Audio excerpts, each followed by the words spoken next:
My American wife Jordan was finally granted permanent residency in Sweden, and this is how it all went through for us. So we started Jordan's application on August 17th, 2025, and we gathered all the information that we needed, and then she sent her application in. A few hours later, I got an email that said that I needed to fill in some information. It was basically the same information that Jordan already filled in, just the other way around. After that, we didn't hear anything until November 10th. Jordan got an email that she had gotten denied. I filled in this document called Power of Attorney, and by doing that and sending that into migration, I could go and gather the full decision at the closest migration agency. We then found out that she got denied because of two different reasons. The first one was that they didn't find our relationship to be stable and established enough.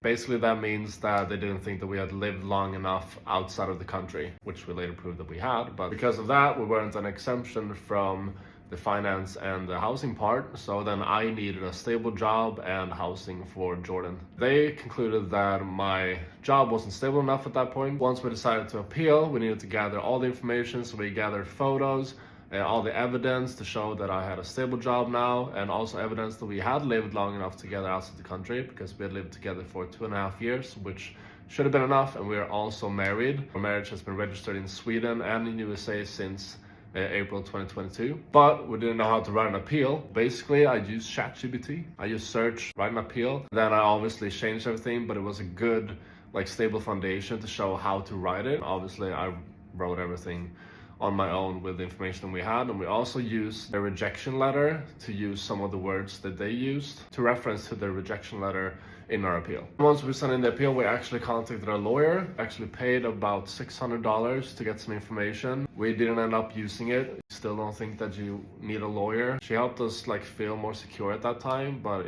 in the end it didn't really help us anything with the case. Then 3 weeks later, after I sent in the appeal, court ruled that the case should be sent back to migration. Basically, they ruled in our favor. 3 weeks after that, about in January, Jordan was told to schedule an interview, and she got an interview date in February. On March 17th, she got the magic email that she was granted, and she was asked to schedule a time for fingerprints and photos, and that's what you do in Sweden. She has scheduled it for April 17th. And except from Jordan's email, I also got a letter sent home to me with the full decision a few days later. And in the letter, it actually said that I was exempted from the financial and the living part. They established that our relationship was well established and that it was serious. So if you can show that and you lived together outside the country for a few years, you're an exemption from that part. That's basically where we are now.